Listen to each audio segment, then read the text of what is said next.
कहानी की शुरुआत होती है और हमें एक बच्ची को दिखाया जाता है। इस बच्ची का जस्ट अभी जन्म हुआ था और उसकी माँ इसका नाम एथेनेसिया रखती है। और इसके बाद उस बच्ची की माँ अपनी बेटी को कहती कि मुझे माफ करना बेटी, इस मैजिकल दुनिया में तुम कभी भी मैजिक का इस्तेमाल नहीं कर पाओगी, लेकिन तुम्हें इस बात से निराश नहीं होना है, तुम्हें हमेशा खुश रहना है। और इतना कहकर उसकी माँ यहाँ पर दम तोड़ देती है और उसकी माँ की यहाँ पे डेथ हो जाती है। इसके बाद हमें बताया जाता है रानी के मरने के बाद जो उसका हस्बैंड था, मतलब कि राजा था, वो इस जगह को हमेशा के लिए छोड़ देता है, क्योंकि राजा अपनी रानी को बिल्कुल भी पसंद नहीं करता था और उसने अपनी बेटी का भी चेहरा नहीं देखा, क्योंकि उसका चेहरा एकदम माँ की तरह दिखाई देता था। एथीना बचपन में ही अनाथ हो चुकी थी और उसका ध्यान रखने वाला कोई भी नहीं था, लेकिन उसके राजमहल में जो जितनी भी सारी मेड थी वही उसका ध्यान रखा करती। इसके बाद हमें एथीना को दिखाया जाता जो कि सो रही थी, तभी अचानक से वो अपने सपने के अंदर पहुंच जाती है और जैसे उसकी यहाँ पे आंखें खुलती है तो उसके सामने एक क्रिस्टल होता है और जैसे वो उस क्रिस्टल को टच करती है तो वो क्रिस्टल यहाँ पे चकनाचूर हो जाता है और उसके सामने यहाँ पे एक किताब आ जाती है। किताब जैसी यहाँ पे खुलती है तो उसके अंदर से काफी सुंदर सी रोशनी निकल रही थी, जिसे देखकर एथीना काफी ज्यादा हैरान हो जाती है। इसके बाद कई साल बीत जाते हैं और हमें एथीना को दिखाया जाता है जिसे कई सारे लोगों ने घेर रखा था। उसमें से एक आदमी कहता है कि तुम्हारे पास ब्लैक मैजिक है और ये ब्लैक मैजिक काफी ज्यादा खतरनाक है और इसकी मदद से तुमने राजा के ऊपर भी हमला किया है। और वो लोग कहते हैं कि हम चाहते तो हम तुम्हें मार भी सकते थे, लेकिन हम तुम्हें मार नहीं रहे बल्कि उम्र कैद की सजा दे रहे हैं। ये सुनकर यहाँ पे एथीना काफी ज्यादा दुखी हो जाती है और रोने लगती है। यहाँ पर एथीना अपने फादर के सामने काफी ज्यादा रिक्वेस्ट कर रही थी, लेकिन जो उसका फादर होता है उसकी बिल्कुल भी बातों को सुन नहीं रहा था, क्योंकि आप लोग तो जानते ही होंगे कि बचपन में ही उसके फादर ने अपनी बेटी को अपनाने से इनकार कर दिया था। ऐसा भयानक दृश्य देखकर जो एथीना होती है काफी ज्यादा हैरान हो जाती है। इसके बाद हमें पास्ट का सीन दिखाया जाता है। छोटी सी एथीना अपने बेड पे सो रही थी और इस सपने को देखकर वो काफी ज्यादा रोने लगती है। तभी वहाँ पे एक लीलिया नाम की मेड आती है जो कि एथीलिया को अपने गोद में उठाती है और उसे चुप कराने लगती है। इसके बाद छोटी सी एथीलिया यहाँ पे लीलिया के बारे में बताने लगती है। लीलिया कोई मेड नहीं है बल्कि वो मेरे मदर की काफी अच्छी दोस्त थी और लीलिया एक नोबल थी। जैसे मेरी मदर की मौत हुई तो उसने मेरी मदर की जिम्मेदारी लेने के लिए अपनी नोबल वाली जिंदगी को त्याग दिया। इसके बाद लीलिया एथेलिया को अपने साथ बैठाकर यहाँ पे बुक पढ़ने लगती है। लीलिया यहाँ पे बुक पढ़ रही थी और एथेलिया उसके साथ बैठी हुई यहाँ पे बुक को बस सुन रही थी और साथ ही वो बुक में बनी हुई पिक्चर्स को देख रही थी। इसके बाद लीलिया बताने लगते है कि इस वर्ल्ड में मैजिक का इस्तेमाल किया जाता है, लेकिन वो मैजिक का इस्तेमाल नहीं कर सकती और जो सबसे ज्यादा ताकतवर मैजिशियंस होते हैं उन्हें विजार्ड कहा जाता है और वो लोग टावर के ऊपर रहते हैं और पूरे कैपिटल की निगरानी करते हैं।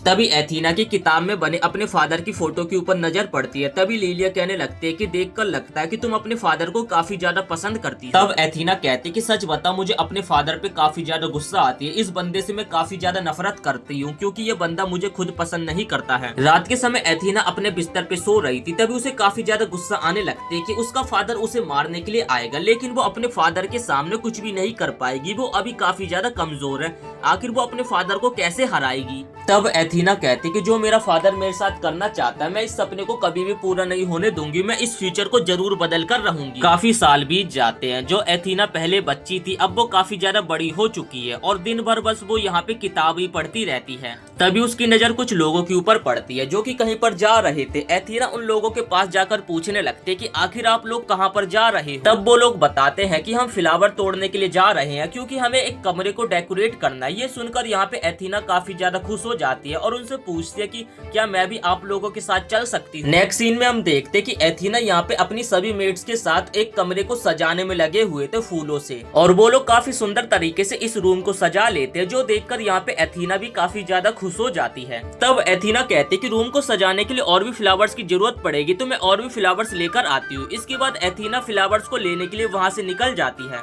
तभी एथीना की एक मेट के ऊपर नजर पड़ती है जो कि शायद से एक नई मेट थी और वो यहाँ पे खजाने की चोरी करने के लिए आई थी। एथीना को देखकर वो मेट यहाँ पे काफी ज्यादा डर जाती है और कहने लगती है कि दरअसल मैं रास्ता भटक गई थी, जिसपे एथीना कहती कि कोई बात नहीं, आप मुझे बताओ कि आपको कहाँ पर जाना है। तब वो जो मेड होती है एथीना को कहने लगती है कि दरअसल मुझे खजाने वाले कमरे में जाना था क्योंकि मुझे वहाँ की सफाई करनी है। तब जो एथीना होती है वो मेड को कहने लगते कि ठीक है, मैं आपको खजाने वाले कमरे की तरफ ले चलती हूँ। इसके बाद जो एथीना होती है उस मेड को जैसे तैसे खजाने वाले कमरे में लेकर आ जाती है और चारों तरफ यहाँ पे खजाने को देखकर जो मेड होती है काफी ज्यादा खुश हो जाती है और वो फूले नहीं समा रही थी।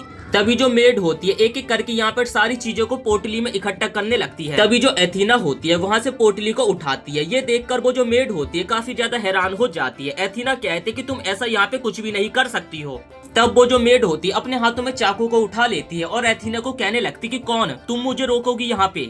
और वो मेड यहाँ पे एथीना को मारने के लिए उसका पीछा कर रही थी। एथीना बस उसके वार से बचती चली जा रही थी। तभी एथीना के दिमाग में एक आइडिया आता है और वो जो झूमर होता है वो झूमर की रस्सी को यहाँ पे खोल देती है, जिस कारण झूमर नीचे गिरने लगता है। और झूमर की काफी जोर की आवाज सुनने के कारण सभी मेड उस रूम की तरफ भागकर आने लगते हैं। तभी हम देखते कि यहाँ पे एथेनिसिया ने अकेले उस मेड का बुरा हाल कर दिया था। तभी यहाँ पे लिलिया जो होती है वो आ जाती है और उसे यहाँ पे जो एथेनिसिया होती है सारी सच्चाई बता देती है कि ये जो औरत है कोई मेड नहीं है बल्कि एक चोर है और इसने मेरे ऊपर एक जानलेवा हमला किया। ये सुनकर सभी गार्ड यहाँ पे उस औरत को पकड़ लेते हैं। इसके बाद नेक्स्ट सीन में हम लिलिया को देखते हैं। एथीना के वो यहाँ पे बालों को सुधार रही थी और एथीना को बताने लगती है वो जो औरत थी उससे हमने काफी ज्यादा पूछताछ करी और उसके बाद हमें उसके पास एक वेपन भी मिला, इसलिए हमने यहाँ पे सिक्योरिटी और ज्यादा टाइट कर दी है। इसके बाद लिलिया एथेलिसिया को उसके रूम में सुलाने के लिए ले जाती है। फिर यहाँ पे हमें एक फ्लैशबैक पता चलता है। एथेलिसिया बताती है कि अगर मैं उस चोर को वहाँ पे नहीं पकड़ती तो लिलिया वैसी उस चोर को पकड़ लेती और वो लिलिया के ऊपर भी चाकू से जानलेवा हमला करती, जिस कारण वहाँ पे लिलिया को वो चाकू लग जाता और वहाँ पे लिलिया की मौत हो जाती। लेकिन यहाँ पे एथेलिसिया ने फ्यूचर देख के फ्यूचर को पूरी तरीके से बदल दिया था।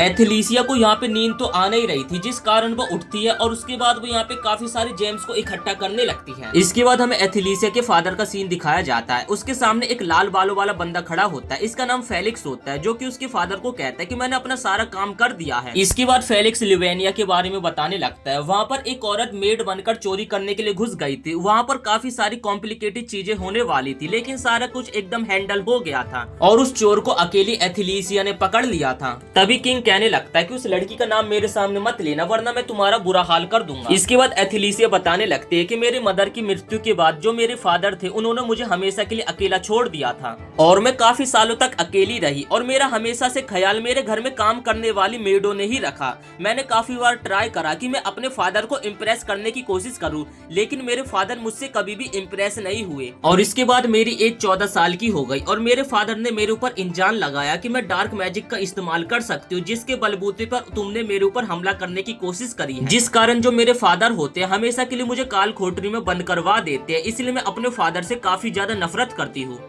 और मेरे फादर ने मेरी जगह मेरी दूसरी बहन को दे दिया। वो एकदम एंजल की तरह दिखती थी। वो मेरी सौतेली बहन थी, मतलब कि मेरे फादर ने 2 शादी करी थी और वो दूसरी माँ की बेटी थी। और मुझे भी अपने फादर का प्यार चाहिए, जिसके लिए मुझे अपना फ्यूचर चेंज करना होगा। मैंने अपना फ्यूचर पहले से ही देख रखा है, लेकिन मुझे उसे बदलना पड़ेगा। इसके बाद हमें 3-4 मेट्स को बात करते दिखाया जाता है, जो कि एक दूसरे से बात कर रही थी कि किचन में काफी ज्यादा पहरेदारी को बढ़ा दिया गया, क्योंकि एथीना को किचन में जाना काफी ज्यादा पसंद था। और ये जो सारा कांड है वो किंग ने किया है। ये सुन के यहाँ पे एथीना काफी ज्यादा उदास हो जाती है। अभी एथीना ने मेड्स की बात सुनी थी कि उसका कमरा चेक होने वाला है, जो सुनकर एथीना काफी ज्यादा डर जाती है और जल्दी से वो अपने रूम की तरफ भागकर जाने लगती है। इसके बाद एथीना बताती है कि उसे बचपन से ही गोल्ड वाली चीजें काफी ज्यादा पसंद है। लिलिया को लगता था कि उसे चमकीली चीज पसंद है, लेकिन वो बचपन से ही गोल्ड वाली चीजों को इकट्ठा कर रही है। तब यहाँ पे एथीना अपने क्यूटनेस के जाल में सभी मेड्स को फंसा लेती है और उनसे चॉकलेट खाने के लिए मांग लेती है और उसके बाद वो यहाँ से चली जाती है। फिर एथीना बताते कि यही मेरा ट्रेजर है और इसे मैं बचपन से इकट्ठा कर रही हूँ। जब मैं 9 साल की हो जाऊंगी तो अपने ट्रेजर को अपने साथ लेकर चली जाऊंगी और साथ ही लिलिया को भी लेकर चली जाऊंगी और उसके बाद हम दोनों साथ में रहेंगे। इसके बाद एथीना अपने हाथों को धोने लगती है, क्योंकि उसने अभी चॉकलेट को खाया था। और फिर हम देखते कि एथीना एक जंगल के अंदर आ जाती है, जहाँ पर वो एक पेड़ के पास आकर एक गड्ढा कर देती है और गड्ढे में उसके बाद उसके पास काफी सारे क्रिस्टल्स होते हैं, तो वो उन क्रिस्टल्स को दफना देती है। और उसके बाद जब वो जाने लगती है तभी उसे एक महल दिखाई देता है। इसके बाद हम देखते कि एथीना अपने महल में वापिस आ जाती है और तभी वो 3-4 मिनट की यहाँ पे बातें सुनती है कि उसके जो फादर हैं, मतलब कि किंग है, वो यहाँ पे आने वाले हैं और इस जगह की छानबीन करने के लिए। यहाँ पर कोई गड़बड़ तो है कि नहीं। ये सुनकर यहाँ पे एथीना काफी ज्यादा डर जाती है और वो जल्दी से अपने रूम की तरफ भाग कर जाती है। और फिर वो भागकर पलंग के नीचे आकर अपनी उन सभी चीजों को देखती है जो कि वो बचपन से इकट्ठा कर रही थी और वो सारी चीजें यहाँ पर उसे सेफ मिलती है। और तभी यहाँ पे एथीना सोने का नाटक करने लगती है। लिलिया यहाँ पर उसे सुलाने के लिए आती है, लेकिन जब वो देखती है कि यहाँ पर एथीना सो रही है तो उसके बाद यहाँ से लिलिया चली जाती है। तब यहाँ पे एथीना कहते हैं कि अभी मेरे पास काफी बढ़िया समय है, मैं इन सभी पोटलियों को कहीं पे छिपा दूंगी। इसके बाद वो कैसल से यहाँ पे छिपते छिपाते जंगल की तरफ भागकर चली जाती है, जहाँ पर वो देखती है कि एक गिलहरी ने जमीन में एक गड्ढा करके उसकी पोटली को बाहर निकाल लिया है और उस गिलहरी को झांसा देने के लिए वो उसे एक मूंगफली के दाना खाने के लिए देती है, जिस कारण वो गिलहरी यहाँ पे उस पोटली पोटली को नीचे गिरा देता है। इसके बाद एथीना अपनी पोटली को जमीन से उठाती है और सोचने लगती है कि आखिर मुझे क्या करना चाहिए, आखिर मुझे इसे कहाँ पर छिपाना चाहिए। तभी उसे एक आइडिया आता है और वो उसी कैसल के पास आ जाती है जहाँ पर वो सुबह आई थी। इसके बाद वो इन पोटलियों को इस कैसल में ही कहीं छिपाने वाली थी और जैसे वो कैसल के अंदर यहाँ पे पोटलियों को छिपाने लगती है तभी पीछे से उसका फादर आ जाता है। इस बंदे का नाम क्लाउड होता है और इस बंदे को ये भी नहीं पता होता है कि एथीना इसकी बेटी है। वो कहने लगता है कि आखिर ये छोटी सी बच्ची कौन है, ये यहाँ पे क्या कर रही है। क्लाउड एथीना का चेहरा ध्यान से देखता है और वो समझ जाता है कि आखिर ये लड़की किसकी बेटी है। एथीना अपने मन में सोचती है कि जो मैंने सपना देखा था वो 14 साल की एज में देखा था, लेकिन क्या वो सपना अब यहाँ पे सच होने वाला, मेरे फादर मुझे जान से मार देंगे। तभी जो एथीना का फादर होता है उसे प्यार से टच करने लगता है और साथ ही उसके गालों को भी यहाँ पे खींचने लगता है। और यहाँ पे एथीना को तो कुछ भी समझ नहीं आ रहा था कि आखिर उसके साथ यहाँ पे चल क्या रहा है। जिसके बाद एथीना का फादर अपने साथी को कहता है कि मुझे इस लड़की से बात करनी है तो तुम जाके इंतजाम करो। तब एथीना के फादर उसे गोद में उठाते हैं और हिलाने डुलाने लगते हैं, जिस कारण जो उसकी क्रिस्टल्स की पोटली होती है वो जमीन पे गिर जाती है और उसके फादर यहाँ पे उसके खजाने को देख लेते हैं, जो देखकर यहाँ पे एथीना भी काफी ज्यादा डर जाती है। इसके बाद एथीना का फादर उसे साथ में लेकर आ जाता है। एथीना यहाँ पे काफी ज्यादा डर रही थी, उसे लग रहा था कि उसका फादर उसे जेल में बंद कर देगा। तभी एथीना का फादर कहता है कि आखिर तुम कुछ खा क्यों नहीं रही हो, तुम्हारे सामने इतनी सारी चीजें रखी हुई है। तभी क्लाउड कहता है कि मुझे तुम्हारी आवाज सुननी है, आखिर तुम किस तरीके से बात करती हो, कुछ तो बोलो। तभी जो एथीना होती है वो क्लाउड को फादर कहती है, जो सुनकर यहाँ पे क्लाउड को भी काफी अच्छा लगता है, लेकिन वो दिखाता नहीं। तभी वहाँ पे फेलिक्स आ जाता है जो कि किंग को बताने लगता है कि शायद से ये लड़की अनजान लोगों के सामने ठीक तरीके से बात नहीं कर पा रही है, वो थोड़ा सा डर रही है। तभी किंग फेलिक्स को कहता है कि मुझे लगता है कि तुम्हें यहाँ से चले जाना चाहिए क्योंकि मुझे अपनी बेटी से अकेले में बात करनी है। एथीना ये सुनकर काफी ज्यादा डर जाती है। वो तो चाहती थी कि फेलिक्स भी यहाँ पे रुक जाए, लेकिन पता नहीं उसके फादर अकेले में उसके साथ क्या करने वाले हैं। तभी एथेनिसिया के डैड उसे बोलते हैं कि ये बताओ तुम्हारा कोई निकनेम नहीं है क्या, और तभी वो एथेनिसिया का यहाँ पे एक निकनेम लेते हैं, जो सुनकर यहाँ पे एथेनिसिया भी काफी ज्यादा हैरान हो जाती है। तभी क्लाउड एथीना को कहने लगता है कि आखिर तुम खाना क्यों नहीं खा रहे हो, क्या तुम्हें खाना बिल्कुल भी पसंद नहीं आ रहा है क्या। तभी एथीना कहती है कि ऐसी बात नहीं है, मुझे ये खाना काफी ज्यादा पसंद है। और उसके बाद एथीना खाना खाने लगती है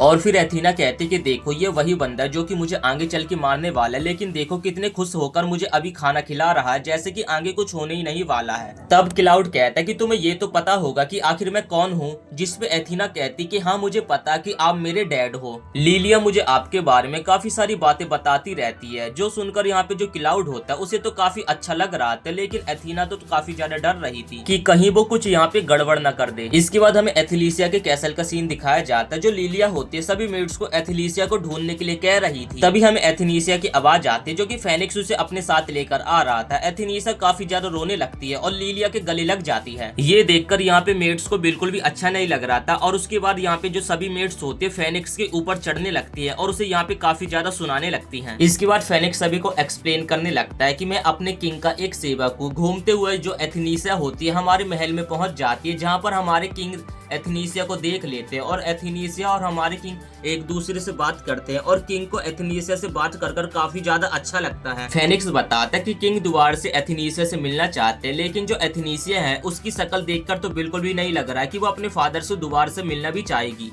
इसके बाद हम लिलिया और एथीना को देखते हैं जो कि अगले दिन किंग से मिलने के लिए आए थे और यहाँ पे जो एथीना होती है काफी ज्यादा डर रही थी। इसके बाद हमें किंग को दिखाया जाता है जो कि एथेनिसिया और लिलिया को देखकर कहने लगते हैं कि काफी दिन हो गए, मैं तुम दोनों से नहीं मिला। तब यहाँ पे एथेनिसिया सोचते कि ये बंदा पागल वागल है क्या, हम लोग कल ही तो मिले थे। इसके बाद यहाँ पे क्लाउड और लिलिया के बीच में काफी सारी बातें चलती रहती है, लेकिन जो एथेनिसिया होती है वो तो यहाँ पे काफी ज्यादा डर रही थी अपने फादर से। इसके बाद यहाँ पे क्लाउड लिलिया को थैंक यू बोलने लगता है मेरी बेटी का इतना अच्छा ध्यान रखने के लिए, और वो लिलिया को कहने लगता है कि सच बताओ मैं अपनी बेटी का अब ख्याल खुद ही रख सकता हूँ। क्लाउड कहता है कि एज ए प्रिंसेस के तौर पे मैं एथेलिसिया का ख्याल रखना चाहता हूँ और यहाँ पे महल के अंदर उसे प्रिंसेस जैसे सभी तौर तरीके सिखाए जाएंगे। ये सारी बातें सुनकर यहाँ पे एथेलिसिया काफी ज्यादा डर जाती है क्योंकि उसे अपने फादर के साथ रहना बिल्कुल भी पसंद नहीं है। लेकिन ये सारी बातें सुनकर यहाँ पे लिलिया काफी ज्यादा खुश थी क्योंकि वो शुरुआत से यही चाहती थी कि एथेनिसिया को प्रिंसेस वाला दर्जा मिले और साथ ही वो अपने पिता के साथ रह सके। इसके बाद हमें क्लाउड और एथीना को दिखाया जाता है जो कि खाने पीने के लिए यहाँ पे डाइनिंग टेबल पे बैठे हुए थे। तभी एथीना के सामने उसके फेवरेट केक को रखा जाता है। केक को देखकर तो यहाँ पे उसे घंटा फर्क नहीं पड़ रहा था कि उसके सामने उसके फादर बैठे हैं। जैसे यहाँ पे एथीना केक का एक बाइट खाती है तो उसे काफी ज्यादा अच्छा लगता है। उसे ऐसा लगता है कि जैसे कि वो जन्नत में आ चुकी है। इसके बाद यहाँ से एथीना के जाने का समय आ गया था। एथीना लिलिया की तरह यहाँ पे अपने फादर के सामने ग्रीट करने की कोशिश करते, लेकिन तभी उसका पैर लड़खड़ा जाता है और वो यहाँ पे मुंह के बल नीचे गिर जाती है। तभी एथीना को एक सोने की मूर्ति दिखती है। एथीना बिना कुछ सोचे समझे उस सोने की मूर्ति को चबाने लगती है और उसे ऐसा करते समय यहाँ पे क्लाउड देख लेता है। क्लाउड कहता है कि अभी इस लड़की को बहुत कुछ सिखाना है। इसके बाद हम एथीना और उसके फादर को देखते हैं। दोनों साथ में डिनर कर रहे थे। उन दोनों के बीच में काफी ज्यादा दूर दूर का डिस्टेंस है, लेकिन जो एथीना का फादर होता है उसे काफी ज्यादा घूर रहा था। यहाँ पे एथीना चिकन के पीस को काट रही थी, तभी उसके हाथ से जो चाकू होता है छूटकर दूर जाकर गिरता है, जो देखकर यहाँ पे एथीना काफी ज्यादा डर जाती है। उसके फादर उसे कहते हैं कि अभी तुम्हें और भी बहुत कुछ सीखनी है। रात के समय हम एथीना को देखते हैं। उसकी एक पर्सनल डायरी होती है जिसमें कि वो अपनी सारी गलतियों को यहाँ पे लिख रही थी कि उसे कौन सी गलतियों को सुधारना है। इसके बाद हम अगले दिन का सीन देखते हैं। एथीना को यहाँ पे काफी अच्छे तरीके से तैयार किया जाता है और उसके बाद वो अपने फादर यानी क्लाउड से मिलने के लिए चली जाती है। जैसे ही वो अपने फादर से मिलती है तो वो मुस्कुराते हुए अपने फादर को गुड मॉर्निंग बोलती है और उसका जो फादर भी होता है वो भी उसे गुड मॉर्निंग बोलता है। जिसके बाद एथीना अपने फादर के साथ थोड़ा आगे जाती है और उसे एक गार्डन दिखाई देता है, जिसे देखकर वो यहाँ पे काफी ज्यादा हैरान हो जाती है क्योंकि एथीना को फूल तो काफी ज्यादा पसंद थे। ऐसा नजारा यहाँ पे एथीना ने पहली बार देखा था, जिस कारण वो यहाँ पे फूलों के बगीचे में काफी ज्यादा मस्ती करने लगती है। इसके बाद एथेनिसिया का फादर उसे एक बोट दिखाता है और उसके बाद वो लोग एक बोट में चले जाते हैं और वो लोग यहाँ पे अकेला टाइम स्पेंड करने लगते हैं। एथेनिसिया तो यहाँ पे काफी ज्यादा डर रही थी। एथेनिसिया का फादर उसी की तरफ देख रहा था और उसे कहने लगता है कि तुम्हारा ट्रेजर बॉक्स मेरे पास ही है, जब तुम जाओगी तो उसे अपने साथ ले जाना। अंदर ही अंदर यहाँ पे एथेनिसिया को अपने फादर के साथ टाइम स्पेंड करना काफी ज्यादा अच्छा लग रहा था, लेकिन वो यहाँ पे साथ ही थोड़ी बहुत डर भी रही थी कि आगे चल के मेरा फादर मेरे साथ बुरा करने वाला है। तभी एथीना की नजर एक फ्लावर के ऊपर पड़ती है और उसके बाद वो उस फ्लावर को यहाँ पे तोड़ने लगती है और वो आसानी से उस फ्लावर को तोड़ भी लेती है, लेकिन फ्लावर को तोड़ते समय वो पानी के अंदर नीचे गिर जाती है और उसे यहाँ पे तैरना नहीं आता। उसे लगता है कि वो यहाँ पे डूब जाएगी। एथीना के फादर उसे पानी में बचाने के लिए भी नहीं आए थे, इसलिए एथीना को यहाँ पे लगने लगता है कि शायद से उसका यहाँ पे पत्ता कट गया, अब उसे भी अपनी मॉम के पास जाना पड़ेगा। तभी यहाँ पे एथीना का फादर आता है जो कि उसे पानी से बाहर निकाल लेता है और देखकर वो यहाँ पे काफी ज्यादा गुस्से में लग रहा था।